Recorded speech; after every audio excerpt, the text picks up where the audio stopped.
Likutei Sichos, Chelik Yud, it's volume 10, second Sicha for Parshas Vayeira. This is a Rashi Sicha with an amazing, wonderful lesson at the end that the Rebbe concludes with. But before we begin, I want to just ask you to take a moment and think of the English word approach. What comes to mind? Well, approach means you go from one place to another. You change your location and you approach closer to the location that you desire. But approach can also mean something mentally, correct? Not necessarily moving physically from one place to another. Think of, we're approaching landing. Okay, that's a physical approach. But think of we're approaching a conclusion of this negotiation. We're approaching a ceasefire. So that's not a physical approach. This is going to be very beneficial and very handy while we go through the Sicha. In this Sicha, we're going to see beautifully how every detail in Rashi fits in, makes sense, and is necessary. Let's begin. On the pasuk, Vayigash Avrohom Vayomer Ha'af Tispe V'Goymer. On the pasuk when Avrohom, quote, approached and said, are you also going to sweep away? Are you also going to destroy a tzaddik and a rasha? This is by the story of Sodom, when Hashem informed Avrohom that he is going to, or in fact we'll see later, he had already begun the process of destroying Sodom, and Avrohom stepped in to try to negotiate, to try to avert this destruction of Sodom. So Rashi quotes the words Vayigash Avrohom, that's the heading of Rashi, that Avrohom approached, and he says, Motzinu Hagosha Limilchama, we find the term Hagosha, approach, in reference to war, as it says Vayigash Yoav. Then he says we find also Hagosha Lepius. We find the term approach in reference to persuasion or to appeasement. It says Vayigash Elav Yehuda. Later, when the story with Yosef and Yehuda approached Yosef, right? And he was pleading with him to give back Binyamin. And then Rashi says, Hagosha Litfila, we also find this term, approach, in reference to davening, where it says, Vayigash Eliyahu Hanavi, and Eliyahu Hanavi, approach, but over there, it means that he came up to daven. And Rashi now concludes, Ulechol Eilen, for all this, Nichnas Avrohom. Avrohom went into all this. Notice that he doesn't use the word Nigash Avrohom, that Avrohom approached, but rather Nichnas, he went in. Ledaber Koshes, to speak stern words, Ulepius, and for persuasion, Uletfila, and for prayer.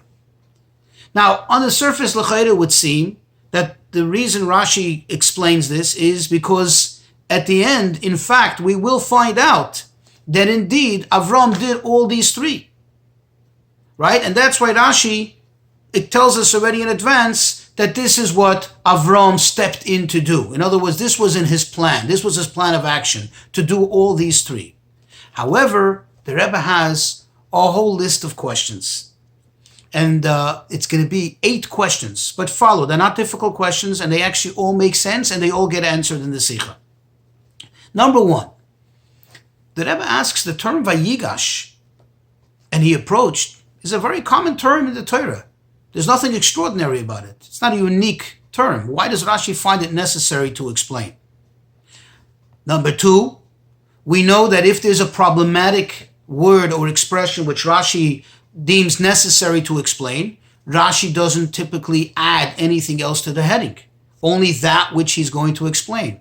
Why is it that Rashi adds the word Avrohom? The heading of this Rashi is Vayigash Avrohom. Could have just said Vayigash. That's the word that he's explaining, and that's what he keeps on explaining as he goes through the Rashi. He explains how each different type of Vayigash. Number 3, why does Rashi conclude at the end, as if summarizing this Rashi, that for all of this Avrohom went in? I mean, it's obvious from the psukim, it's obvious from what Rashi said, that this is all the 3 things that he is planning to do. And another question, number 4. Why does Rashi find it necessary to bring proofs for what the word Vayigash means, what approach means here, from elsewhere, from a different parsha, from Nach.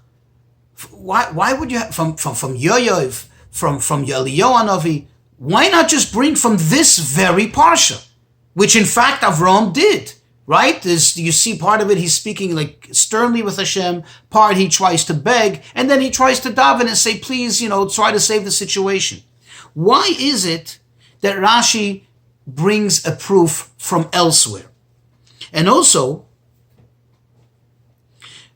why didn't Rashi first say that he approached, he came in to do all these three things, and then qualify it by bringing the proofs? The way Rashi brings it is in three separate stanzas. First, he explains Vayigash means kashos, sternly, and he shows it. It means like a war, like to be combative, and he brings a proof. Then he goes to the next thing that it means, and he brings a proof. That's not typical of Rashi. Usually, what Rashi would do is tell us he went in for all these three things, and then qualify it with the proofs. A fifth question, and we kind of asked it already. Why didn't Rashi just bring proof from the parsha itself, from what Avram Avinu did it later on? Just bring the proofs from there and go show back retroactively. That's what Vayigash meant, that he went for all these things, because in fact he did it. Number 6, this is the question the Rebbe quotes the Sifsei Chachamim, who's one of the primary commentaries on Rashi.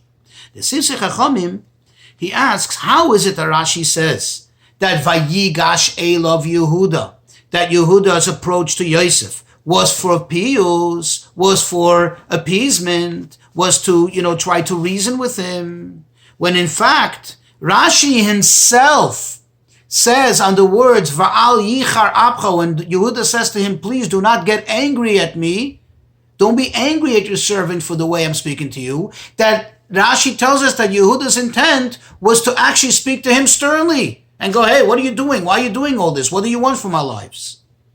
So it seems to contradict Rashi himself. Rashi cannot say one thing here and another thing there. In other words, Pshut Shel Mikra has to be consistent. Rashi is Pshut Shel Mikra. If the Pshat over here in Vayigash means this, he cannot bring a proof from there, where over there he explains it totally differently. And a seventh question, if this is the case, then why over there didn't he explain that Vayigash Elav Yehuda means that he approached Yosef for piyus, for persuasion, for appeasement? And then an eighth question, usually when Rashi explains a term, when Rashi says, let's say he's explaining the term Vayigash here, you stay consistent and you keep on using that term. You don't switch over to another term. But if you notice at the end of Rashi, and I kind of pointed it out already, Rashi switches and says, Ulechol Eila nichnas Avrohom. And for all of these, Avrohom went in, not Avrohom approached. Why? Does this nuance actually mean something? And we'll soon see in the Sicha. So the Rebbe explains the answer as follows. Before the words Vayigash Avrohom, look in the pasuk. What does it say? It says, Va'Avrohom oidenu oimed lifnei Hashem. That Avrohom was still standing there before Hashem. So what did the pasuk do? The pasuk pointed out clearly that Avrohom was stationary. Avrohom was standing there before Hashem.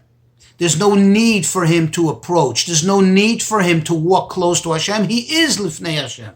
But then the pasuk says, Vayigash Avrohom, Avrohom approached. That's where Rashi got the cue.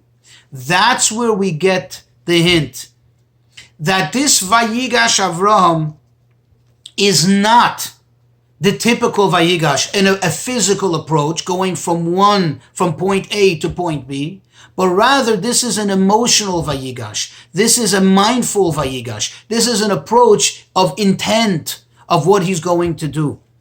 And this is why Rashi stresses that for all of these, Avrohom went in. What does it mean, all of this he went in? He went into action because he was already there. He was already standing. And therefore, Rashi could not stick to that same thing as approach because it would be confusing. It would throw us off again. So Rashi, that's why he concludes with the words, and this is what he went in from.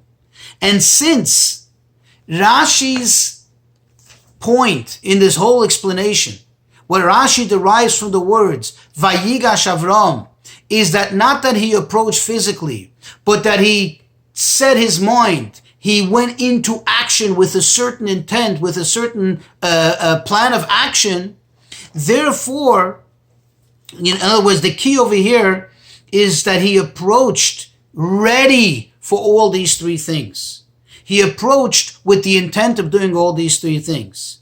And therefore, Rashi cannot rely on what played out later in the next several psukim. In other words, Rashi cannot derive a raya, a proof from there. This is one of the questions. Rashi cannot derive a raya from there that this is what Vayigash meant. Why? Because the fact is that if you look closely, what was the first thing that Avrohom started with? He spoke kashais. He spoke very firmly. He spoke sternly. So it could be that he spoke sternly, that was his intent, and then later when that didn't work, he started piyus, he started persuasion, that he did tefillah. So there's no proof from later on as to what Vayigash really means. But Vayigash, bringing proof from elsewhere, where you see so to speak, a precedent in Tanakh of what Vayigash means, that proves what Rashi is saying, that he came into this whole thing, his plan of action was to do such. However, the question is,